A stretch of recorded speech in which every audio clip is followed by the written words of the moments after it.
Welcome to the part 3 of the series Chemical Reaction and Equation.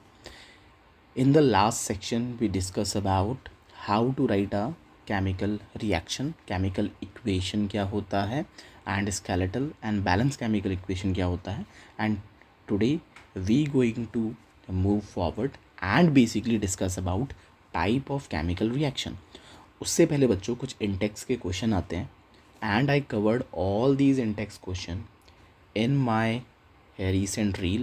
So go check out my reel जिसमें आपको इस in-text question के सभी answer वहाँ पे मैंने कवर करवाए हैं.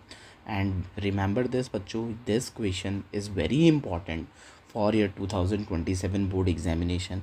इसीलिए in-text question, excise question, NCERT exam clear, competency focused question को बिल्कुल भी मिस आउट नहीं करना है. सबको सारे क्वेश्चन कंप्लीट करने हैं. क्वेश्चन इस बार भी बने थे और अभी भी बनेंगे. सो क्वेश्चंस को कंप्लीट करोगे तो स्टार्ट करते हैं. ठीक है, with the next topic of our series chemical reaction and equation. So today we going to discuss about type of chemical reaction. So type of chemical reaction में क्या होता है? टाइप ऑफ केमिकल रिएक्शन तुम्हारी different type की होती है. सबसे पहली टाइप है combination reaction, right.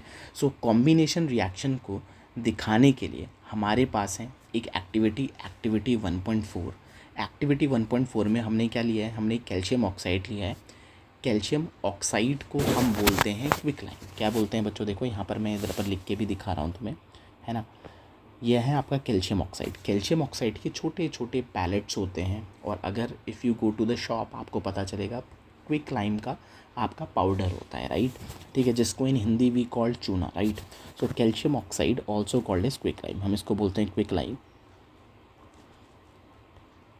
So what we do basically, we take quicklime in a beaker and then we add water in the quicklime. So what happened? So we see this kind of reaction. Calcium oxide react vigorously with water. जो calcium oxide होता है वो वाइग्रेसली का मतलब होता है very fast. ठीक है, very quickly react with water to produce lactline and the scientific name of slactline or we can say that the chemical name of slactline is calcium hydroxide. So बच्चों ये भी बहुत इंपॉर्टेंट है, याद रखना. calcium oxide is the chemical name and quicklime is the common name, right. Similarly calcium hydroxide is the chemical name and slactline is your common name. So common name of calcium hydroxide is slactline. ठीक है, यहाँ पर mention किया गया है तो दोनों को बहुत अच्छी तरीके से करना है. द कैल्शियम हाइड्रोक्साइड का कॉमन नेम है स्लैक्टलाइन और आपका कैल्शियम ऑक्साइड का कॉमन नेम है क्विकलाइन, राइट. इधर पर लिखा हुआ है quicklime. Okay, so what happen? So basically when we react calcium oxide with water it react very vigorously and produce calcium hydroxide and release, और ये भी बहुत इंपॉर्टेंट पॉइंट है, and release large amount of heat and it also releases large amount of heat. So the reaction is calcium oxide react with water to give calcium hydroxide and releases heat.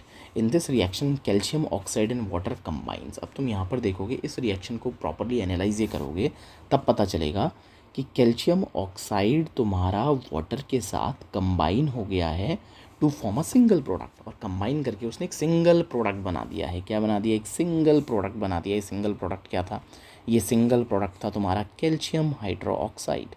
Such a reaction, इसको मैं इससे mention करता हूँ, ठीक है. Such a reaction in which a single product is form from the two or more reactant is known as combination reaction. So this is the definition. तो बच्चों अगर NCERT में जो डेफिनेशन आ जाती है ना, you have to use this definition in your board examination. ठीक है, इसके अलावा और कोई डेफिनेशन लिखने से अवॉइड करना. जो NCERT में डेफिनेशन लिखी है वही लिखना. सो this is the definition of your combination reaction. ठीक है, कॉम्बिनेशन रिएक्शन. सो क्या होता है कॉम्बिनेशन रिएक्शन? कॉम्बिनेशन रिएक्शन में दो और दो से ज़्यादा रिएक्टेंट आपस में कंबाइन होके एक सिंगल प्रोडक्ट बना लेते हैं. क्या बना लेते हैं? एक सिंगल प्रोडक्ट बना लेते हैं. और सिंगल प्रोडक्ट के साथ क्या निकल सकता है? हीट निकल सकती है. लाइट निकल सकती है, अलग अलग टाइप के डिफरेंट टाइप ऑफ प्रोडक्ट्स निकल सकते हैं, मगर सिंगल प्रोडक्ट ही होगा, बस हीट लाइट की फॉर्म में और चीज़ें निकल सकती है। क्लियर है कि नहीं है? तो यहाँ तक ऑब्वियस है, ये सारा आपको क्लियर होगा। Now we are moving towards our next part. Next part में क्या बोलता है देखते हैं। अब देखो ये जो है ना आपका, ऑल्दो बहुत बार मेंशन होता है कि नहीं पूछा जाता, मगर मैं इसको भी कवर करवाऊँगा। So this is your portion with the orange box, है ना, और येलो बॉक्स भी बोलते हैं इसको हम। तो इसमें ये बोला गया है, a solution of a select lime produce by the reaction is used for white washing. याद रखना बच्चों, ये जो तुम्हारा कैल्शियम हाइड्रोक्साइड बना था ना इन द प्रीवियस रिएक्शन, क्या रिएक्शन थी, दोबारा इधर पर लिख देता हूँ। आपके पास था कैल्शियम ऑक्साइड, जिसको तुम बोलते हो क्विक लाइम। तुमने क्विक लाइम को क्या करा, क्विक लाइम को तुमने वाटर के साथ डिज़ोल्व किया, तो तुम्हारे पास एक प्रोडक्ट फॉर्म हुआ जिसको तुमने बोला कैल्शियम हाइड्रोक्साइड। और ये जो कैल्शियम हाइड्रोक्साइड का सल्यूशन तुमको मिला था, बेसिकली कैल्शियम हाइड्रोक्साइड का सल्यूशन नहीं बोल सकते, सल्यूशन ऑफ क्विक लाइम को जब तुमने वाटर के साथ कंबाइन किया था तो कैल्शियम हाइड्रोक्साइड मिला था। और ये कैल्शियम हाइड्रोक्साइड को तुम यूज़ करते हो वाइट वॉशिंग में, है ना, तुम अपनी दीवारों में लगाते हो, राइट, अपनी वॉल्स में इसको अप्लाई करते हो। तो ये भी बहुत इंपॉर्टेंट है, इसको मैं यहाँ पे मेंशन कर देता हूँ। सॉल्यूशन ऑफ सेलेक्ट लाइम, ठीक है, कौन सा सॉल्यूशन है, solution of solution of slaked lime produce by the reaction. ठीक है, रिएक्शन में जो तुम्हारे सेलेक्ट लाइम का सॉल्यूशन बना था, सेलेक्ट लाइम का जो सॉल्यूशन बना था, is used for white washing. उसको हम वाइट वॉशिंग में यूज़ करते हैं वॉल्स की। Calcium hydroxide react slowly with the carbon dioxide in the air. ये क्या करता है बच्चों, जब तुमने वॉल में इसको अप्लाई कर दिया ना, लेट्स से तुम्हारी वॉल थी, वॉल में तुमने अपने कैल्शियम हाइड्रोक्साइड को अप्लाई कर दिया, तो कैल्शियम हाइड्रोक्साइड स्लोली क्या करेगा, तुम्हारे एटमॉस्फेरिक CO2 के साथ रिएक्ट करेगा। क्या करेगा, एटमॉस्फेरिक CO2 के साथ रिएक्ट करेगा। और एटमॉस्फेरिक CO2 के साथ रिएक्ट करके क्या बना लेगा, देखो, in air carbon dioxide in air to form a thin layer of calcium carbonate. और एक वो पतली सी लेयर बना देगा किसकी, कैल्शियम कार्बोनेट की। तो वो क्या बना देगा, एक thin layer of calcium carbonate. कभी तुमने देखा होगा बच्चों, देखो ये एक जर्नल ऑब्जर्वेशन है। पहले when there is a no paint, ठीक है, so previously we use quick lime in our houses, जिसको हम चूना बोलते हैं। So but what we do, we add quick lime with the water and make a solution of slaked lime and we apply this slaked lime on the walls. तो हम कहाँ apply करते हैं, वॉल्स में अप्लाई करते हैं। और walls में अप्लाई करने के बाद ये जो कैल्शियम हाइड्रोक्साइड होता है ना, वो धीरे धीरे करके सूखता है, और सूखने के बाद हमारे एटमॉस्फेरिक CO2 के साथ रिएक्ट करता है। तो तुमने देखा होगा सूखने के बाद बिल्कुल वाइट हो जाता है। तो वाइट क्यों होता है, उसके पीछे का रीज़न ये है कि जो सेलेक्ट लाइम होता है वो एटमॉस्फेरिक CO2 के साथ रिएक्ट करके कैल्शियम कार्बोनेट की थिन लेयर बना देता है। यही कैल्शियम कार्बोनेट देखो बोलता है, calcium carbonate is formed after 2 to 3 days of white washing. White washing के 3 से 4 दिन के बाद, 2 से 3 दिन के बाद तुम्हारा कैल्शियम कार्बोनेट बनता है, gives a shiny finish to a wall, जो तुम्हारे वॉल को एक शाइनी फिनिश देता है। It is interesting to note that the chemical formula for marble is also calcium carbonate. याद रखना बच्चों, इधर पर एक और इम्पॉर्टेंट चीज़ दे दी, जो मार्बल्स तुम देखते हो ना अपने घरों में, ठीक है, फर्श में जो तुम्हारे बेसिकली फ्लोर में जो तुम्हारा मार्बल लगा रहता है, उसका भी केमिकल फॉर्मूला कैल्शियम कार्बोनेट ही होता है। तो हो सकता है वो जो मार्बल है ना, उसका भी बनने का तरीका यही होगा कि जो तुम्हारा क्विक लाइम है वो धीरे धीरे करके जो तुम्हारे मिनरल्स की फॉर्म में प्रेजेंट है, वो एटमॉस्फेरिक CO2 के साथ रिएक्ट होता है और एक कैल्शियम कार्बोनेट के मार्बल्स फॉर्म करता है inside the surface of earth, right. तो ये reaction, and this reaction is very important, ठीक है, कि रिएक्शन आपकी बहुत इंपॉर्टेंट है। पूछा जाता है कि भाई होगा क्या जब तुम अपने सेलेक्ट लाइम या कैल्शियम हाइड्रोक्साइड को CO2 के साथ रिएक्ट करवाओगे। तो जब अपने कैल्शियम हाइड्रोक्साइड को CO2 के साथ रिएक्ट करवाओगे तो कैल्शियम कार्बोनेट बनेगा और वाटर बनेगा, ठीक है। यहाँ तक क्लियर हो गया, होप सो बच्चों इतना सबको क्लियर है। चलो आगे स्टार्ट करते हैं। अगला क्या बोलता है, अगला बोलता है कुछ और एग्जाम्पल देखते हैं तुम्हारे कॉम्बिनेशन रिएक्शन के। कॉम्बिनेशन रिएक्शन क्या था, जिसमें 2 या 2 से ज़्यादा रिएक्टेंट आपस में कंबाइन करके एक सिंगल प्रोडक्ट बना ले। तो तुम्हारा पहला एग्जाम्पल क्या है कॉम्बिनेशन रिएक्शन का, इसके अलावा वो है तुम्हारा बर्निंग ऑफ कोल। कोल तुमको पता है कोल क्या होता है, ठीक है। अब ब्लैक कलर सब्सटेंस जो तुम देखते हो, जिसको यूज़ किया जाता है भाई तंदूरी में, ठीक है, तंदूर में यूज़ किया जाता है ब्लैक कलर का सब्सटेंस, उसको कोल बोलते हैं, राइट। कोल बेसिकली क्या होता है, कोल तुम्हारा is a form of carbon, ठीक है, वो कार्बन से बना हुआ है ना। जब तुम्हारे डेड और डिकेइंग एनिमल मैटर और प्लांट मैटर जिसकी बॉडी पूरी कार्बन से बनी हुई है, राइट, एनिमल्स की बॉडी, प्लांट्स की बॉडी, वो जो कार्बन है ना, वो कार्बन बेसिकली क्या करता है, वो सो बच्चों क्या है, जो तुम्हारा कोल है ना, कोल तुम्हारा बना हुआ है कार्बन से। किससे बना हुआ है? कार्बन से बना हुआ है, राइट। सो हम जब कोल की बर्निंग की बात करते हैं तो हम बोलते हैं हम किसको बर्न कर रहे हैं? एक तरीके से कार्बन को बर्न कर रहे हैं। ऑब्वियस है ना, कार्बन एक बहुत अच्छा सोर्स है फ्यूल का। इसीलिए तुम कोई सा भी फ्यूल उठाओ अपने लाइफ में, सभी के अंदर कार्बन का ही मॉलिक्यूल प्रेजेंट होता है। अगर हम देखें अपने एलपीजी के अंदर, ठीक है, ब्यूटेन होता है, कार्बन का सोर्स है। इसके अलावा तुम पेट्रोलियम देखो, वो भी कार्बन का सोर्स है। केरोसिन देखो, वो भी कार्बन का सोर्स है। तो जितने भी तुम्हारे फ्यूल्स हैं वो सारे कार्बन से बने हैं। वैसे कोल भी एक फ्यूल है जो कार्बन से बना है। तो कार्बन, इधर पर मैंने देखो क्या लिखा है, यहाँ पर लिखा हुआ है बर्निंग ऑफ कोल में हम क्या करते हैं, हम कार्बन को बर्न करवाते हैं, ठीक है। बर्न करवाने का मतलब क्या है? देखो, कार्बन को बर्न करवाने का मतलब ये कि पहले मैं कार्बन को थोड़ा सा उसका टेम्परेचर बढ़ा रहा हूँ। तो टेम्परेचर जैसे ही बढ़ाता हूँ तो कार्बन फिर O2 के साथ कंबाइन करके क्या करता है, रिएक्शन करने लग जाता है, ठीक है। सो फर्स्ट हमको कार्बन को इग्निशन टेम्परेचर देना पड़ता है, जिसकी वजह से वो थोड़ा सा ज़्यादा रिएक्टिव होता है। Then they react with O2, फिर वो तुम्हारे इन्वायरमेंट में प्रेजेंट होने वाले O2 के साथ कंबाइन करेगा और बनाएगा CO2। तो यहाँ पर तुम देख रहे हो दो से ज़्यादा रिएक्टेंट आपस में कंबाइन करके एक सिंगल प्रोडक्ट बना रहे हैं, CO2। इसीलिए ये एक तुम्हारी कॉम्बिनेशन रिएक्शन है। दूसरी रिएक्शन तुम यहाँ पर देख सकते हो, H2 हाइड्रोजन, ये तो 10 बार डिस्कस कर लिया हमने शुरुआत से, है ना।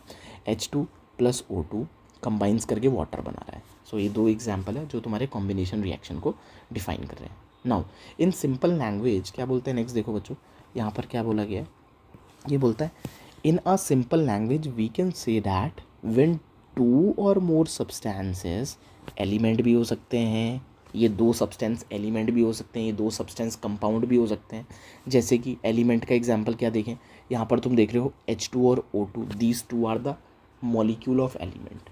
ऐसे ही तुम देखोगे कहीं पर तुम्हारे पास क्या हो सकते हैं, तुम्हारे पास कंपाउंड भी हो सकता है। कंपाउंड जैसे कि हमने कौन से कंपाउंड लिए थे, calcium oxide is the molecule of compound, H2 is the molecule of element, calcium oxide is the molecule of compound, water is the molecule of compound। आपस में कंबाइन करके क्या बना रहा है, तुम्हारा कैल्शियम हाइड्रोक्साइड बना रहा है, ठीक है। सो बेसिकली जरूरी नहीं है ओनली एलिमेंट करेंगे, two or more substance which may be two elements, which may be two compound, which may be one element one compound combines to form a single product, the reaction are called combination reaction। एक और definition दे दी तुम्हारी combination reaction की, ठीक है। इन active, इसको भी लिख सकते हो, पिछली वाली को भी लिख सकते हो, जो भी तुमको इजी लगता है उस डेफिनेशन को तुम लिख सकते हो, ठीक है। In activity 1.4 we observe that, फिर भाई एक्टिविटी 1.4 कौन सी थी, एक्टिविटी 1.4 थी जिसमें हमने क्या करा था, तुम्हारे क्विक लाइम को वाटर के साथ ऐड किया था। यही वाली एक्टिविटी है जो मैंने यहाँ पे लिखाई है ना। अब तुमने देखा होगा कैल्शियम हाइड्रोक्साइड तो बना, सिलेक्ट लाइम तो बना, लेकिन लार्ज अमाउंट ऑफ हीट भी रिलीज हुई, राइट। सो ये लार्ज अमाउंट ऑफ हीट यहाँ पर रिलीज हो रही है, तो इसका क्या मतलब है, देखो, we also observe that a large amount of heat is evolved, this makes the reaction mixture warm. ये तुम्हारे रिएक्शन मिक्सचर को क्या बना देती है, वार्म बना देती है। वार्म का मतलब गर्म कर देती है, गर्म बना देती है। कभी तुमने देखा होगा, देखो इन योर लाइफ टाइम, ठीक है, when you are playing in the field and you make a lines with a quick line, ठीक है, देखा होगा तुमने, जहाँ हमारे स्पोर्ट्स ग्राउंड होते हैं उसकी लाइन्स को क्रिएट करने के लिए वी यूज़ क्विक लाइन। तो हम क्विक लाइन को वाटर के अंदर ऐड करते हैं तो वाटर पूरा गर्म हो जाता है, ठीक है। इसका मतलब क्या है कि भाई जब हम अपने क्विक लाइम को वाटर के साथ मिलाते हैं तो हीट रिलीज होती है, जिसकी वजह से रिएक्शन मिक्सचर वार्म हो जाता है। Reaction in which heat is released along with the formation of product are called exothermic reaction, exothermic chemical reaction. बच्चों ये बहुत इंपॉर्टेंट एक और डेफिनेशन आ गई, इसको भी मैं मार्क कर देता हूँ। देखो ये छोटी छोटी डेफिनेशन देखो बीच बीच में आ जा रही है, इसको लिखते रहना अपनी नोटबुक में, बहुत इंपॉर्टेंट। ये बोलता है reaction in which heat released along with the formation of products की फॉर्मेशन के साथ साथ हीट भी जिसमें रिलीज होती है, ऐसी रिएक्शंस को हम बोलते हैं एक्सोथर्मिक केमिकल रिएक्शन, ठीक है। Reaction in which heat release along with the product formation are called the exothermic chemical reaction. Now कुछ एग्जाम्पल दिखा रखे हैं इधर पर एक्सोथर्मिक केमिकल रिएक्शन के आ सकते हैं। पहले पूछा जा सकता है भाई डिफाइन एक्सोथर्मिक रिएक्शन, फिर उसके बाद with the help of example, so you have to give this example. तो पहला एग्जाम्पल है बर्निंग ऑफ नेचुरल गैस, ठीक है, नेचुरल गैस की बर्निंग। तो तुम्हारे पास क्या था, तुम्हारे पास एक नेचुरल गैस था CH4, ठीक है, तुमने इसका इग्निशन टेम्परेचर दिया, फिर ये O2 के साथ रिएक्ट करना स्टार्ट हुआ, ठीक है। मीथेन तुम्हारी एक गैस है, O2 आपकी एक गैस है, दोनों आपस में कंबाइन करके क्या बनाएगा, CO2 बनाएगा, वाटर बनाएगा, और साथ में क्या रिलीज़ करेगा, हीट एनर्जी देगा और लाइट एनर्जी देगा, है ना, लाइट एनर्जी देगा। CO2 गैस होगी और वाटर भी यहाँ पर गैस की फॉर्म में रिलीज़ होती है। रिमेंबर बच्चों, बहुत इंपॉर्टेंट है, बहुत बच्चे गलती भी करते हैं यहाँ पे कि भाई वाटर को तुम्हारा लिक्विड लिख देते हैं। याद रखना, जब तुम बर्निंग करवाते हो नेचुरल गैस की तो वाटर भी गैस की फॉर्म में, वेपर की फॉर्म में लिबरेट होता है, ठीक है। नाउ इसके बाद क्या बोलता है, तो ये बहुत इंपॉर्टेंट रिएक्शन है, याद रखना कोई सा भी हो, तुमको इधर पर मीथेन दे रखा है, मीथेन की जगह इथेन आ जाए, ब्यूटेन आ जाए, रिएक्शन सेम ही होगी, ठीक है, बस उसको बैलेंसिंग तुम्हें करना पड़ेगा, ठीक है। Now do you know that respiration is an exothermic process, क्या तुम्हें पता है रेस्पिरेशन भी एक एक्सोथर्मिक प्रोसेस है। रेस्पिरेशन क्या होता है बच्चों, रेस्पिरेशन होता है कि तुमने जो है O2 लिया, तुमने जो है इनहेल किया O2, ठीक है, O2 लिया, O2 अंदर लेने के बाद O2 क्या करेगा, O2 तुम्हारे सेल्स में जाएगा, है ना, सेल्स में कौन बैठा है, सेल्स में बैठा है ग्लूकोज, है ना, ये ग्लूकोज क्या करेगा, ये ग्लूकोज आपके O2 के साथ रिएक्ट करेगा। मतलब यहाँ पर मैं एक तरीके से ग्लूकोज की बर्निंग करवा रहा हूँ, ठीक है, मगर सेल के अंदर ग्लूकोज जो है O2 के साथ रिएक्ट करेगा और क्या रिलीज़ करेगा, साथ में रिलीज़ करेगा तुम्हारा CO2, तुम्हारा क्या बनाएगा, तुम्हारा बनाता है वाटर, और साथ में क्या बनाता है, लार्ज अमाउंट ऑफ ATP। कितनी ATP रिलीज़ होती है, ATP रिलीज़ होती है 38 ATP। तो याद रखना हमारे बॉडी के अंदर जो रेस्पिरेशन होती है वो भी एक एक्सोथर्मिक रिएक्शन है। रेस्पिरेशन में मैं क्या करता हूँ, मैं अपने फूड को बर्न करता हूँ या मैं अपने फूड की ब्रेक डाउन करता हूँ। फूड क्या है, ग्लूकोज, मैं अपने ग्लूकोज की ब्रेक डाउन करता हूँ by the help of O2 and produce CO2 water and ATP। यहाँ तक क्लियर है कि नहीं है, होप सो यहाँ तक क्लियर होगा, ठीक है। आगे स्टार्ट करते हैं, ठीक है। नेक्स्ट क्या बोलता है, we all know that we need energy to stay alive, right. No, ये बोलता है we all know that we need energy to stay alive, we get this energy from the food. तो जिंदा रहने के लिए हमें एनर्जी कौन देता है, हमें एनर्जी मिलती है from the food we eat, जो खाना हम खाते हैं उसी से एनर्जी मिलती है। During digestion food is broken down, तो जब हम डाइजेशन करते हैं तो सबसे पहले फूड हमारा ब्रोकन डाउन होता है इनटू सिंपलर सब्सटेंस, किसमें, छोटे छोटे सब्सटेंस में टूटता है। फॉर एग्जाम्पल लेट्स से तुमने खाने में खाया राइस, क्या खाया तुमने खाने में, तुमने खाने में खाया राइस, पटैटो एंड ब्रेड, ठीक है, राइस पटैटो ब्रेड खाए। ये तो भाई बहुत कॉम्प्लेक्स फूड मटेरियल है ना, पहले ही एक तुम राइस पटैटो ब्रेड एक कॉम्प्लेक्स फूड मटेरियल, इसको खाओगे, तुम्हारा डाइजेस्टिव सिस्टम इसको क्या करेगा, इसको डाइजेस्ट करेगा, डाइजेस्ट करने के बाद ये छोटे छोटे पार्ट्स में डिवाइड करेगा। नाउ अब इधर पर क्या बोला गया, एक बार इसको देखते हैं। Rice potatoes and bread contain carbohydrate, सबको पता है कि भाई इनके अंदर बहुत ज़्यादा कार्ब्स होते हैं, बहुत ज़्यादा कार्बोहाइड्रेट्स होते हैं, right. These carbohydrates are broken down, फिर ये जो कार्बोहाइड्रेट होते हैं ये ब्रोकन डाउन हो जाते हैं, टूट जाते हैं to form a glucose. Digestion होता है हमारी बॉडी के अंदर, डाइजेस्टिव सिस्टम का रोल क्या होता है, इस बड़े से कार्बोहाइड्रेट को देखो इधर पर बता रहा हूँ मैं तुमको थोड़ा सा, ठीक है, इसको यहाँ से देखोगे, है ना, इसको मैं रब कर देता हूँ, इधर पर देखो, देखो चल क्या रहा है, इसको ये समझाता हूँ। तुमने लिया राइस, लेट्स से ये तुमने खाया राइस या पटैटो, ये तुम्हारा पटैटो था, ठीक है, पटैटो के अंदर था तुम्हारा कार्बोहाइड्रेट, और पता है कार्बोहाइड्रेट किसका बना हुआ है, कार्बोहाइड्रेट स्टार्च या ग्लाइकोजन का बना होगा, तो मान लेते हैं उसके अंदर बहुत सारी ग्लूकोज के मॉलिक्यूल ऐसे पैक थे, ठीक है। और याद रखना ये ग्लूकोज के मॉलिक्यूल एनर्जी तभी दे पाएंगे जब ये छोटे छोटे पार्ट में टूट जाएंगे।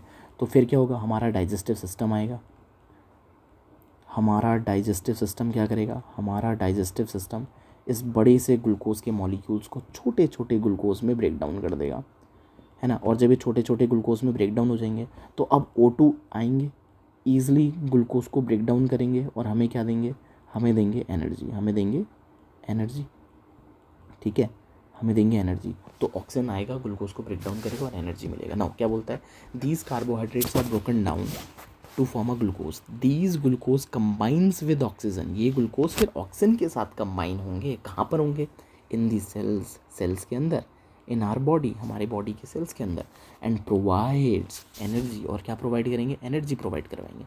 The special name of this reaction, the special name of this reaction is respiration, इसका स्पेशल नेम क्या है, रेस्पिरेशन है। तो बच्चों ये रेस्पिरेशन की एक मोस्ट इंपॉर्टेंट डेफिनेशन बन जाती है, क्या बन जाती है, ब्रोकन डाउन, या हम बोल सकते हैं ब्रेक डाउन ऑफ कार्बोहाइड्रेट, ठीक है, into glucose, and then glucose break down to form energy inside the cell, this process is called respiration. तो रेस्पिरेशन का मतलब होता है ग्लूकोज का टूटना in CO2 and water and energy, ठीक है, this process is called respiration, ठीक है। The process of which you will study in chapter 6, जिसको तुम चैप्टर 6 में लाइफ प्रोसेस में और भी बहुत अच्छी तरीके से स्टडी करोगे, ठीक है। अब इधर पर क्या बोलता है, ये बोलता है एक रिएक्शन तुम्हारा दे रखा हो क्या रहा है बेसिकली, ठीक है। तो तुमने जो राइस और पटैटो खाए थे उसके अंदर कार्बोहाइड्रेट था, कार्बोहाइड्रेट से ग्लूकोज सेपरेट हुआ, सो this is one molecule of glucose. याद रखना ग्लूकोज का फॉर्मूला आना चाहिए, ग्लूकोज का फॉर्मूला होता है C6H12O6। Glucose combines with O2, glucose जो है O2 के साथ कंबाइन होगा, और कंबाइन होने के बाद क्या देता है, O2 के साथ कंबाइन होता है, इसका मतलब क्या, O2 ग्लूकोज को और तोड़ेगा और ब्रेक डाउन करके क्या बनाएगा, तुम्हारा CO2 बनाएगा, तुम्हारा वाटर बनाएगा, और तुम्हारी एनर्जी लिबरेट करेगा, क्या करेगा, तुम्हारी एनर्जी को लिबरेट करेगा, यही एनर्जी जो है, and this energy is used in the, this energy is used in the basically chemical reaction, तुम्हारी बॉडी की सारी एक्टिविटीज़ को करने के लिए हेल्पफुल होता है। नाउ नेक्स्ट क्या बोलता है, the decomposition of vegetable matter into composed is also an example of exothermic reaction. बच्चों ये वाली जो रिएक्शन है ना, इस तो बच्चों एक और एग्जाम्पल है तुम्हारा बेसिकली एक्सोथर्मिक रिएक्शन का, ये बहुत इंपॉर्टेंट है, किसी को लगता भी नहीं होगा ये तुम्हारा एक्सोथर्मिक है, मगर हाँ ये एक्सोथर्मिक रिएक्शन है। डीकम्पोजिशन ऑफ वेजिटेबल मैटर, कभी तुमने देखा होगा जो तुम्हारा वेजिटेबल मैटर है, ठीक है, जब वो बेसिकली बहुत पुराना हो जाता है तो वो डिकम्पोज होना स्टार्ट हो जाता है। तो वेजिटेबल मैटर जब डिकम्पोज होता है ना, तब भी तुम्हारी एनर्जी रिलीज़ होती है ना, तब भी तुम्हारा जो है वो एनर्जीज़ को रिलीज़ करते हैं in the form of chemical, बोल सकते हैं in the form of chemical energy, right, जिसकी वजह से तुम्हारा सॉइल की न्यूट्रिएंट लेवल दोबारा से बढ़ता है। तो याद रखना decomposition of vegetable matter, decomposition matter, इधर पर मैं इसको हाईलाइट कर देता हूँ बच्चों specifically, the decomposition of vegetable matter into compost is also an example of exothermic reaction. Although ये डीकम्पोजिशन है, मगर यहाँ पर एनर्जी क्या हो रही है, यहाँ पर तुम एनर्जी दे नहीं रहे हो उसको तोड़ने के लिए, वो डिकम्पोज हो रहा है और एनर्जी को हमको दे रहा है, ठीक है, in the form of chemical energy, जिसकी वजह से हमारे सॉइल की फर्टिलिटी इन्हेंस हो रही है, right. Identify the type of reaction taking place in activity 1.1 में जो एक्टिविटी हुई थी बर्निंग ऑफ मैग्नीशियम रिबन, उसमें आइडेंटिफाई करना है तुमको ये किस टाइप की रिएक्शन है, where heat is given out along with the formation of single product, ठीक है, जहाँ पर हीट रिलीज़ हो रही थी, जहाँ पर क्या हो रहा था, देखो लिखा हुआ है यहाँ पे, where heat is given out, where heat is given out, ये where heat is given out along with the formation of single product, ठीक है। तो याद रखना Mg+O2, जब तुम मैग्नीशियम को O2 के साथ रिएक्ट करवाते हो तो तुम्हारा क्या बनता है, MgO बनता है, और साथ में तुम्हारी लाइट एनर्जी निकलती है, हीट एनर्जी निकलती है, तो वो भी एक एक्सोथर्मिक रिएक्शन का ही एग्जाम्पल है, ठीक है। तो होप सो बच्चों इतना क्लियर होगा, ठीक है। अब आ गया डिकम्पोजिशन रिएक्शन, इतना सबको समझ में आया। कॉम्बिनेशन रिएक्शन के बारे में एक बार क्विक रिविजन करवा देता हूँ। In combination reaction 2 or more reactant combines to form single product. Example क्या था, एग्जाम्पल है तुम्हारा कॉम्बिनेशन रिएक्शन का क्विक लाइम, ठीक है, CaO quick lime. Quick lime को तुम वाटर के साथ, ठीक है, ये देखो यहाँ पे, ठीक है, क्या किया था हमने क्विक लाइम को वाटर के साथ मिक्स किया था, तो तुम्हारा बना था कैल्शियम हाइड्रोक्साइड सेलेक्ट लाइम, ठीक है, प्लस क्या रिलीज़ हुई थी, हीट एनर्जी रिलीज़ हुई थी, ठीक है। तो ऐसी रिएक्शन जहाँ पर दो से ज़्यादा रिएक्टेंट आपस में कंबाइन करके सिंगल प्रोडक्ट बनाते हैं, वो होता है तुम्हारा कॉम्बिनेशन रिएक्शन के बहुत सारे एग्जांपल देखे थे। बर्निंग ऑफ कोल जिसमें कार्बन O2 के साथ कंबाइन करके CO2 बनाता है। फॉर्मेशन ऑफ वाटर जहाँ पर H2O2 के साथ कंबाइन करके वाटर बनाता है। इसके अलावा हमने देखा था कि कुछ कॉम्बिनेशन रिएक्शंस ऐसे भी होते हैं जिसमें तुम्हारी हीट एनर्जी रिलीज़ होती है। तो हीट एनर्जी जहाँ पर रिलीज़ होती है ऐसी रिएक्शन को हम एक्सोथर्मिक रिएक्शंस बोलते हैं, एक्सोथर्मिक केमिकल रिएक्शन बोलते हैं, जिसका पहला एग्जांपल था बर्निंग ऑफ नेचुरल गैस। जब तुम नेचुरल गैस की बर्निंग करते हो तो मीथेन प्लस O2 कंबाइन करके क्या देता है, CO2 H2O and light and heat energy. इसके अलावा रेस्पिरेशन जब हम क्या करते हैं, जब हम अपने ग्लूकोज की ब्रेकडाउन करते हैं in the presence of O2 तब भी एनर्जी रिलीज़ होती है in the form of O2। तो ये किस तरीके से रेस्पिरेशन काम करता है, राइस और पटैटो को तुम खाते हो, ब्रेड को तुम खाते हो, कार्बोहाइड्रेट होता है, डाइजेशन करते हो, ग्लूकोज बनता है, ग्लूकोज को O2 के साथ कंबाइन करवाते हो तो वो तुम्हारा एनर्जी को प्रोड्यूस करता है। Similarly decomposition of vegetable matter, जब तुम वेजिटेबल मैटर की डीकम्पोजिशन करवाते हो, ठीक है, और कंपोस्ट बनाते हो तब भी एनर्जी रिलीज़ होती है in the form of chemical energy. तो वो भी तुम्हारा एक एक्सोथर्मिक रिएक्शन है। इसके अलावा एक्टिविटी 1.1 में जो तुमने मैग्नीशियम रिबन की बर्निंग करवाई थी वहाँ पर भी हीट एनर्जी क्या हो रही थी, गिवन आउट हो रही थी, रिलीज़ हो रही थी, इसलिए वो भी एक एक्सोथर्मिक रिएक्शन का पार्ट है। तो रिएक्शन दो टाइप की होती है, एक होता है एक्सोथर्मिक में हीट रिलीज़ होती है, और एक होता है इंडोथर्मिक में तुम हीट देते हो, ठीक है। तो हीट बेसिकली गिवन, ठीक है, heat is given to the system, heat is given to the system. तो हीट जो है सिस्टम को दी जाती है तब जाके केमिकल रिएक्शन होती है। तो ये था बेटा आज का कॉम्बिनेशन रिएक्शन वाला टॉपिक हमने कंप्लीट कर दिया है। इसके अलावा इससे पहले के जो दो टॉपिक्स हैं अगर आपको कंप्लीट करने हैं so go watch out our channel VP educator, ठीक है। अगर तुम्हें ये रिएक्शन, ये तुम्हें चैप्टर समझ में आ रहा है तो like and subscribe to my channel, ठीक है। Thank you.